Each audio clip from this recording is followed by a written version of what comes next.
Hello everyone, welcome back to the channel. Hope you're doing well and fine, and in today's video I'll be showing you how to fix current profile is not allowed to play on Xbox Live 2024. So without wasting any time, let's just jump right on the video and make sure to watch this video till the end and follow the steps as well. Now the first thing that you need to do is check to see if you have active subscription or not.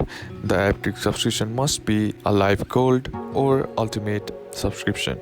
Now in order to check it, simply head over to your browser and then open up your account and check to see if you have the active subscription going on or not. Now the next thing that you can do is check for parental controls. Now sometimes the parental controls also might be the issue, which might be restricting any of the options for multiplayer games through the active enable of parental controls. You can check these settings by going on the family settings and check to see if you have any other sign out restrictions as well.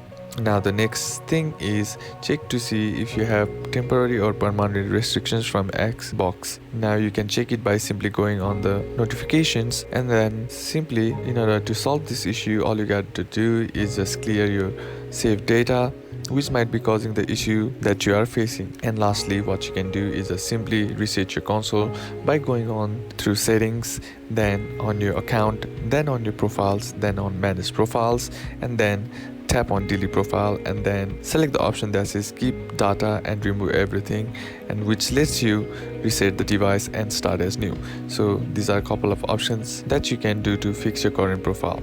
So that's it for today's video guys. Hope this video was useful to you. Leave a like if it did, comment down below what the next video should be on, consider subbing to the channel. Thanks for watching. Bye bye.